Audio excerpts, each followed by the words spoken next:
Anyway, I think we might get started. So without more ado, let's get started. As always, you're going to receive a certificate of participation and a webinar handout. So don't forget to get in touch with me at formazione@mlaworld.com in case you don't receive it.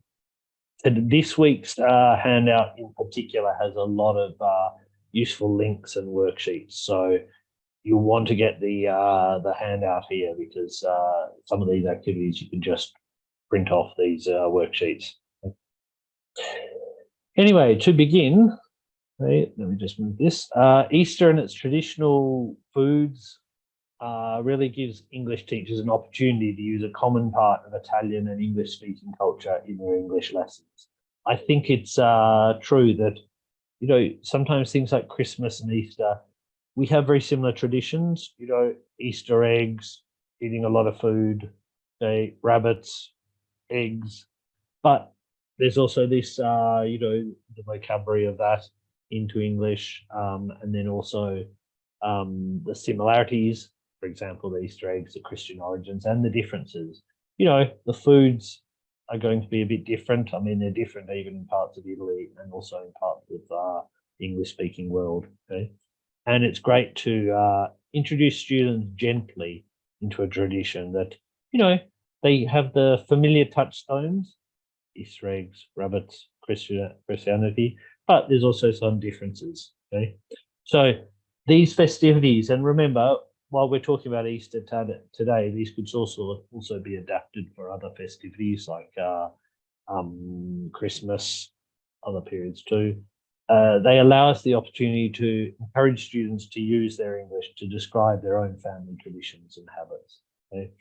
So instead of just repeating their normal weekly activities, I wake up, I have breakfast, I get dressed, I go to school, we can, you know, use these special days, Good Friday, Easter Sunday, Easter Monday, and they can recount these activities that, you know, it might not be vocabulary that they use every day. Okay. Anyway, moving on. By the end of this session, you should be better able to incorporate traditions and themes of Easter into your English lessons. You should be able to prepare activities related to traditional food, not just Easter food, although we will give an example of Easter food. Let me know in the chat if you think you know what Easter food, traditional food for Easter is, or in fact, even the period before Easter. In English-speaking countries, or particularly Britain, and identify and explain some characteristics of a literary text. Okay. Oh, Josephina's got it. Okay. So we're going to have a look at a poem that it's got Easter in the title, but it might not be considered a traditional Easter or festivity-themed poem, but it does have some sort of almost secret references to Easter in there. Okay? Anyway, have a look at this. We're going to look at this video that we've prepared a worksheet for. Have a guess in the chat how many chocolate eggs you think are eaten in the UK at Easter. Okay, so let us know how many. I'll give you a clue. It's slightly more than I eat. Okay. So let's have a look.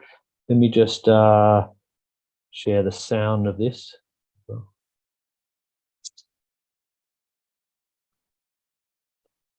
Let me just make sure I'm sharing the sound. Okay.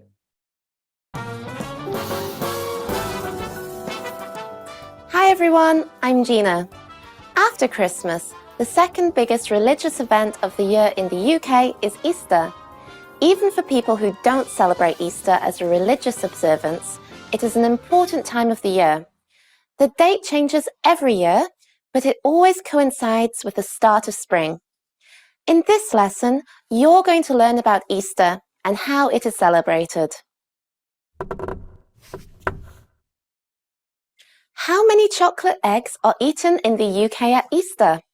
We'll show you the answer at the end of this video.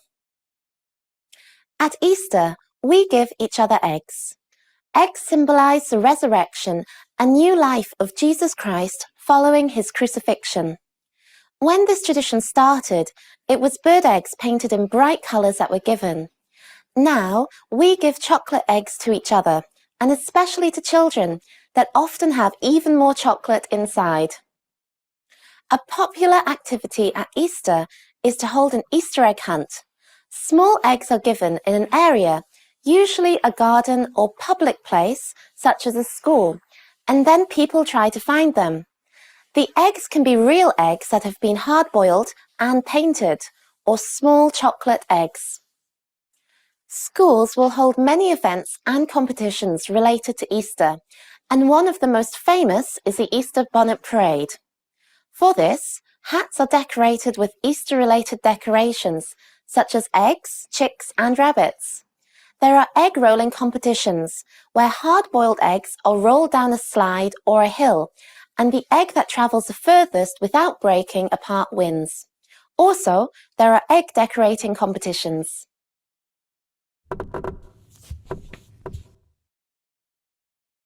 At Christmas, it is Santa Claus that brings the presents, but at Easter, it is the Easter Bunny that brings the eggs.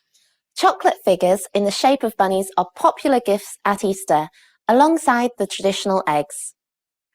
And now I'll give you the answer to the earlier quiz. How many chocolate eggs are eaten in the UK at Easter? Around 80 million eggs are eaten by Brits at Easter. This is particularly impressive for a country that has a population of only 63 million people. How was this lesson? Did you learn something interesting? Do you have any games similar to the ones I spoke about in your country? Leave us a comment at EnglishClass101.com and we'll see you. Okay, a nice little video there I thought you might be able to use. We put the link in the handout, and we've also got a worksheet about that. Okay. We're going to be talking a little bit about these traditional foods, which are one of my favorites, a hot cross bun. Let me know in the chat if you've ever had it, and if you think there's any sort of food that you think might be similar to it in Italy. I can think of one. Let me see if anyone's got an idea. It's not something you usually eat at Easter, but you eat at another time of the year. Okay? Oh, pastiera napoletana one. That's probably my favorite. Okay, Marina. Okay. So a hot cross bun is a spiced sweet bun, usually made with fruit, and it's marked with a cross on top. Okay. I was thinking Giuseppina has got it. Yeah, panettone. I think it's got a very similar taste. Okay? I would say maybe the Easter, the hot cross bun is maybe a little, maybe even heavier. Okay, it's much smaller. Okay, but it's traditionally eaten on Good Friday in historically Commonwealth countries such as the United Kingdom, Ireland, Australia, where I'm from. I grew up eating them, and it's a favourite.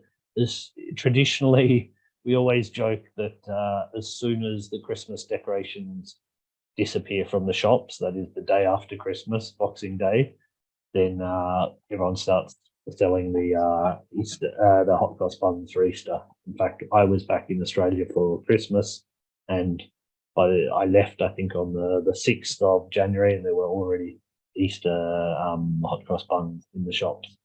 Okay. This bun marks the end of the Christian season of Lent, although, to be honest, we often eat them during Lent.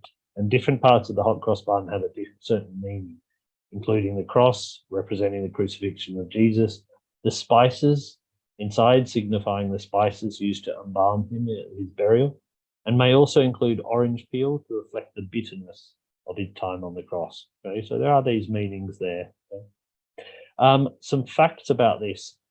English folklore includes many superstitions surrounding hot cross buns. One of them says that buns baked and served on Good Friday will not spoil or grow moldy during the subsequent year. Another encourages keeping such a bun for medicinal purposes. I don't know so much if they're really good for your medicine, okay? But a piece of it given to someone ill is said to help them recover. If it's taken on a sea voyage, a hot cross bun is said to protect against shipwrecks. If it's hung in the kitchen, they're said to protect against fires and ensure that all breads turn out perfectly. The hanging bun is replaced each year. I can imagine what they're like 1 year on. Okay. In 1592, during the reign of Elizabeth I of England, the London Clerk of Markets issued a decree forbidding the sale of hot cross buns and other spiced bread, except at bread burials on Good Fridays or at Christmas. Punishment for this transgression was forfeiture of all the forbidden product to the poor. Not a bad punishment, in fact. Okay. As a result of this decree, hot cross buns at the time were primarily made in domestic kitchens.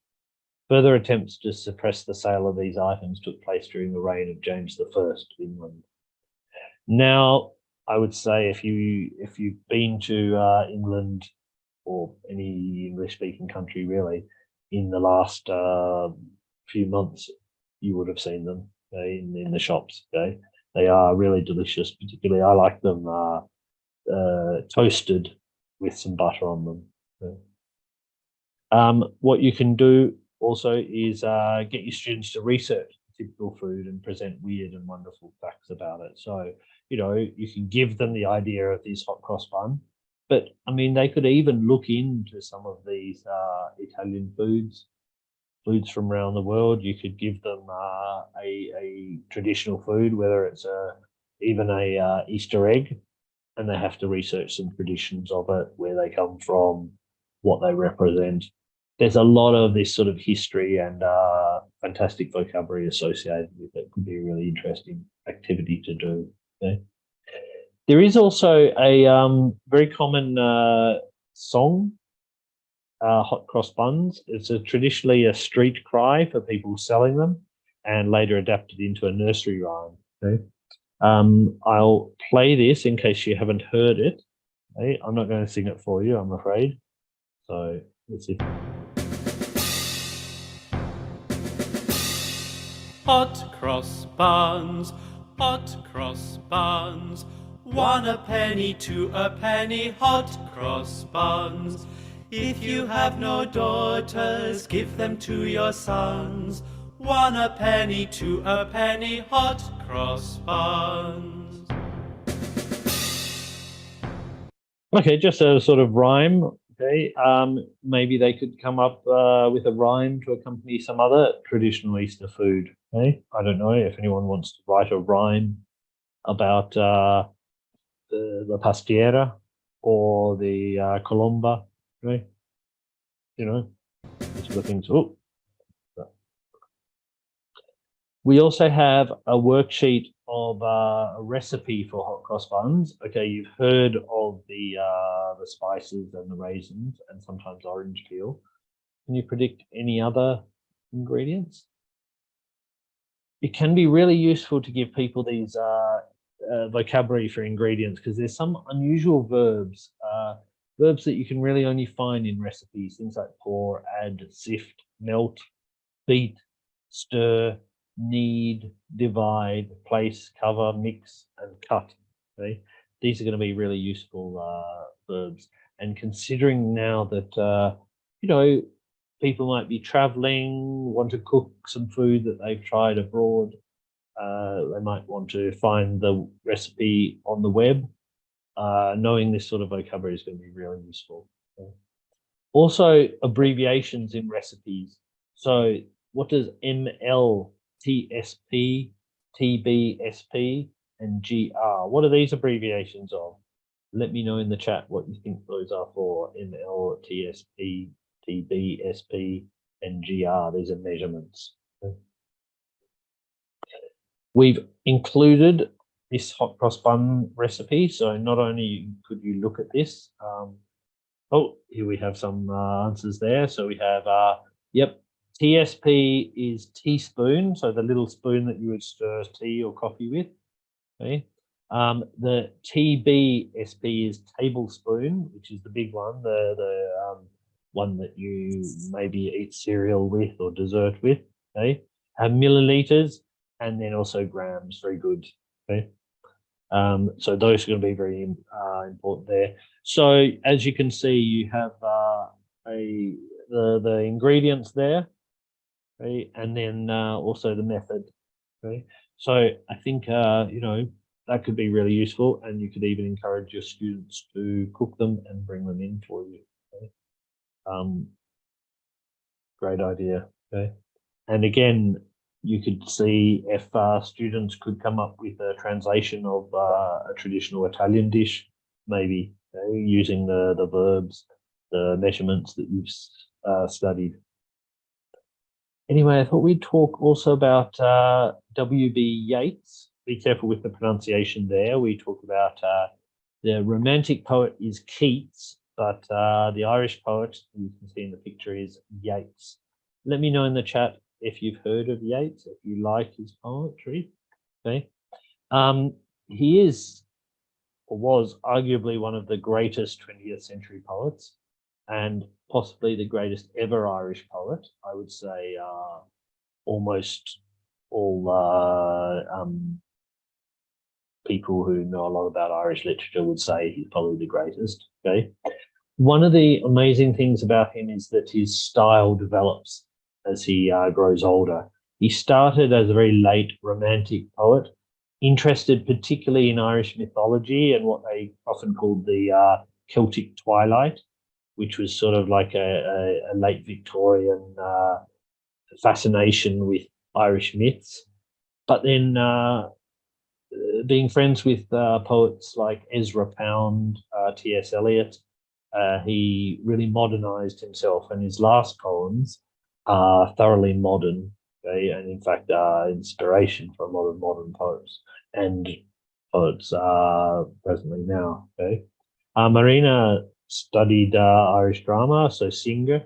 Okay, Marina, if you're interested in him, his drama, then you probably like that film. I think it's called the Banshees of Inisherin. I thought that made me think of him with the language and the setting there. Okay. Anyway, although he was part of the Protestant establishment, that is the upper class of Protestants in predominantly Catholic Ireland, he was always a strong supporter of Irish independence. This is, remember that when he was young and even in middle-aged, Ireland was still considered part of Great Britain. And he was later, when it became independent, he actually became an honorary senator of the Irish Free State, particularly representing the arts. One of the great things about his poetry is how his life becomes the mythology that he draws on. You need to, if you really get into Yeats, like I was a long time ago, and still am, you really start to learn a lot about his family, his loves, his interests, things like that. Okay, and his friends, in fact, even Singer, become historical figures. You know, Singer died quite young, and he writes about them in his poems. Okay? And he's one of because in a literary world such as Ireland, which as we'd say in English, punches above its weight, in the sense that it has an outsized influence on English language literature, he was really at the center of it. So the people that he knew are, you know, famous people in their own right. And so they're sort of the characters in his poems, but also real people in history. Okay?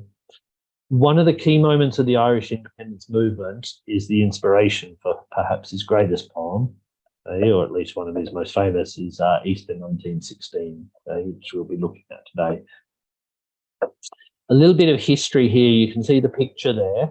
On Easter Monday, April 24th, 1916, a group of Irish nationalists proclaimed the establishment of the Irish Republic, and along with some 1,600 followers, staged a rebellion against the British government in Ireland. Okay, there were many rebellions around the country, but it was centred in Dublin, the biggest city and the capital of Ireland, and they clashed with British troops there and seized prominent buildings, including the Central Post Office. Okay. Within a week, the insurrection had been suppressed, and more than 2,000 people were dead or injured. The leaders of the rebellion, which are the subjects of the poem, they were soon executed. Initially, there was very little support from the Irish people for the Easter Rising. However, so what I'm saying is when it happened, it wasn't particularly popular because it was at a time of war. Not everyone wanted this violent uprising, even if they supported this independence. Such as Yeats, I believe, if I recall correctly, he wasn't so strongly for the revolution, but he was for Irish independence. Okay, but later public opinion shifted, and the executed leaders were held as martyrs. In 1921, there was a treaty signed, and the next year there was what they called the Irish Free State, which was the initial name for what now is called the Republic of Ireland. Yeats had long been an advocate of Irish independence, but he really was against violence for that end. He knew a lot of those involved in the uprising personally, and in fact, one of them had been married to his muse, that is the woman he loved, Maud Gonne, who he proposed to many times, and in fact, he even proposed to her daughter. Okay? He was turned down by both. Okay? One of the greatest political poems of all time, Easter 1916, still manages to evoke martyrdom and rebirth, traditional themes of Easter. Okay, going to have a little listen to it here.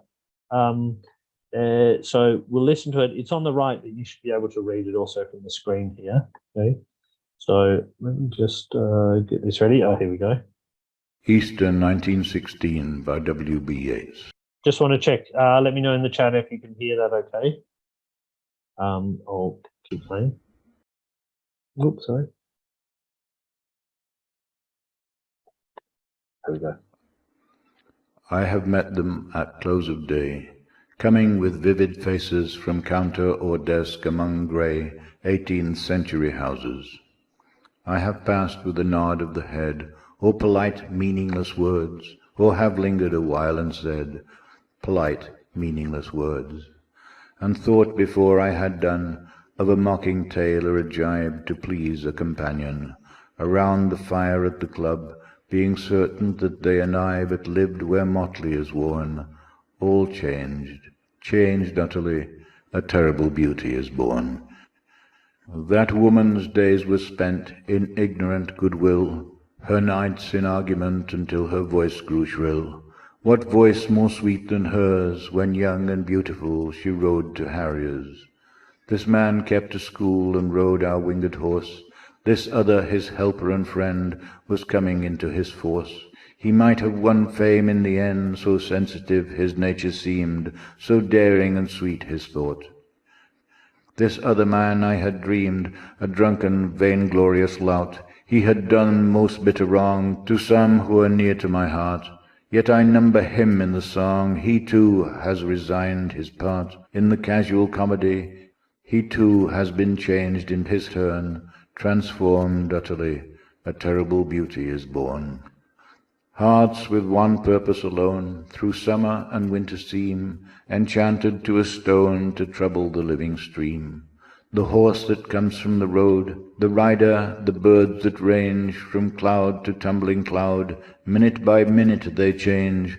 A shadow of cloud on the stream changes minute by minute. A horse hoof slides on the brim, and a horse plashes within it. The long-legged moorhens dive, and hens to moorcocks call. Minute by minute they live, the stones in the midst of all. Too long a sacrifice can make a stone of the heart. Oh, when may it suffice? That is heaven's part, our part, to murmur name upon name, as a mother names her child when sleep at last has come on limbs that had run wild. What is it but nightfall? No, not night, but death. Was it needless death after all? For England may keep faith for all that is done and said.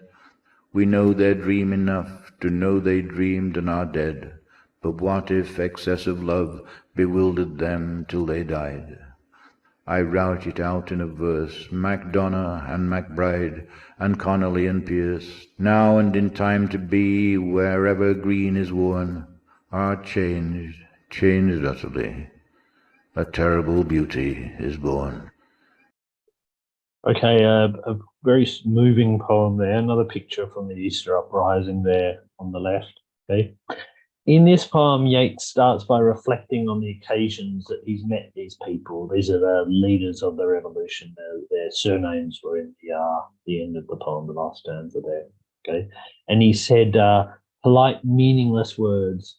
So suddenly there's been a change, and these men have gone from the casual comedy, that is, the light-hearted, joking.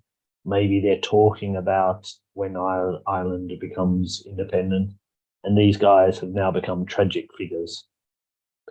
In this second stanza, he refers to his previous impressions of these people, some positive and some negative. He refers to John McBride, a man who allegedly beat his wife, that is Yeats's great love, his muse, Maud Gonne. And Yeats is sort of saying that even this man that he hated, now he has to acknowledge he has become a martyr and has become a tragic figure, that he can't see him anymore as just someone who was a love rival, we might say. Also, some of the other people there were, he talks about someone riding a winged horse, which is a metaphor for another poet, so saying that he, like him, he was a poet. It really hits its stride in, I think, the third stanza, with starts becoming philosophical and a mythical sort of contemplation of how the stone, that is fanaticism, when you become hardened to violence, to the costs of what you want, okay? Idealism, maybe in the sort of fanatic idealism, how this can trouble the living and active elements of the landscape. So he uses the metaphor of the stream, the stone and the stream. The stream goes round, gives life. There's life amongst the stream. It's always moving, whereas the stone is there blocking. In the last stanza, Yeats really shows his ambivalence. He's saying, was it justified? It's possible that England will still keep its promise. England, before the war, during the war, promised that if Ireland stayed together during the war, they would have a referendum after the war. Okay, Yeats is saying, maybe they will. Maybe all this revolution was for nothing. Okay, that they still, after the Great War was won, they maybe would have this. Like most great poems, I think it's the power of Easter 1916 is that it doesn't come down on one side of the argument or the other. The motley he uses as a sort of, literally, it's the coloured clothing of a court fool. Okay? So he's talking about the sort of coloured clothing that they all wear has become green. Okay? So it's become instead of going for casual clothes, it's now almost like a uniform of Irish independence. And the repeated refrain of a terrible beauty is born. Their names must be uttered in the poem, even though Yeats seems to have avoided them earlier. You notice that in the beginning of the poem, he's saying this man, that man, to a woman. Okay, he has to name them at the end because he says, they've done something great. It's terrible. It's beautiful. It's great. It's tragic at the same time. I think this is a really important poem if you want to understand English poetry going on. It has been echoed in many subsequent poems with varying success. I mean, I think, the ones we're looking at here, W.H. Auden and Seamus Heaney, are great admirers of Yeats, although not uncritical admirers. One of the greatest poems, I would say, that takes up this sort of ambivalent, weary tone of Yeats in Easter 1916 is W.H. Auden's September the 1st, 1939, which even in its title echoes the poem.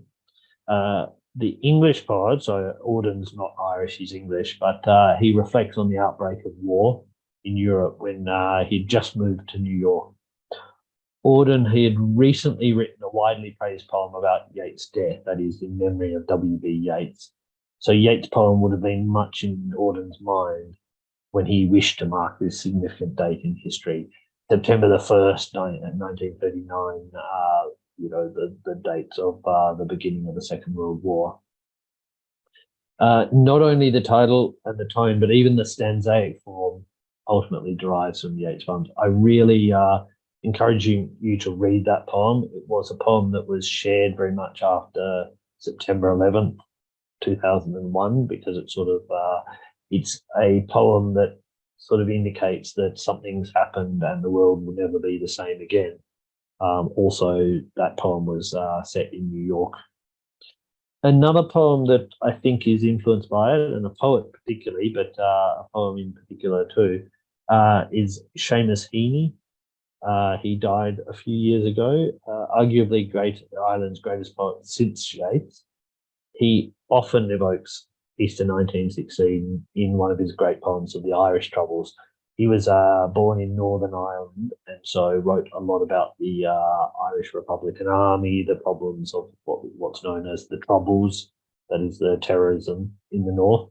And one of my favourite poems of his, in fact, the poem that really got me into Heaney, is Casualty. In this poem, Heaney recounts his friendship with an alcoholic fisherman who was killed in an IRA bomb. This is, he talks about the fact that this man used to come into a pub after he'd been fishing. So he'd been fishing and then he'd come in and have a drink, have a few too many drinks often, and then sometimes even go out fishing after. And he talks about one time Seamus Heaney went out with him and how he really understood that this man wasn't just an alcoholic, he was actually a master at fishing, and there was a sort of a tradition that he had. The blend of these sort of public events, in the end of this poem, it moves from the scene of fishing to the scene of the funeral, the man's funeral, which was, in this case, not a private occasion, but a public occasion, because he was killed in an IRA bomb. The blend of these public events with personal recollection clearly finds its origins in Yeats' elegy for the dead, the Easter Rising. And again, you have this sort of ambivalent tone, the idea that this man and Heaney were certainly on the side of the Catholics, that is, for the unification of Ireland, but was killed by his own side and didn't support, while he might support the aims, he didn't support the means. Anyway, just to conclude, it's not only young students, but also older ones will find a lot in lessons on Easter and other festivities. Why not ask them to speak about what Easter means to me or how my family celebrates Easter? It might be a great idea to incorporate these sort of themes. Other celebrations can also be used in this way. So Christmas, New Year's Eve, any local festivities. Remember that just because you're having an English class doesn't mean you can't talk about Italian festivities. It might be a great way to introduce it. They will know all the traditions in Italian. Now they need to search for the right vocabulary and expressions that they can use to describe them in English. Okay? And then you can move on to some traditions. We will be looking quite soon in a webinar, upcoming webinar, about some interesting traditions in different English-speaking countries. So that could be used for those activities too. Okay, they are also a common topic for Cambridge speaking exams. So whether it's even writing, but speaking too, they often ask questions about festivities in your city, traditions, how you celebrate certain things, what you did last Christmas, what you did last Easter. So this sort of vocabulary about that, traditional foods, things like that. Even talking about hot cross buns is going to help them talk about other recipes and things like that. Anyway, let me know if you've got suggestions for future webinars. We had some great suggestions recently, so put them in the chat. I'd be really interested to know, because we are looking for new ideas. and you can always email me. Thanks for your attention. You should be receiving a certificate of participation and a handout soon. This has handouts and some extras that you didn't even see in this webinar, and a lot of useful links with some other videos, some analysis of the poem if you want to dive deeper into it. Yeah. We will have a webinar next week. We haven't decided the topic yet, but will be publicized on Monday. So please stay tuned, and it's been a pleasure having you. I'll see you hopefully before Easter, but if I don't, have a safe and enjoyable Easter. And I hope you eat a lot of good food and spend it with a lot of nice people. Thanks again, and I hope to see you soon.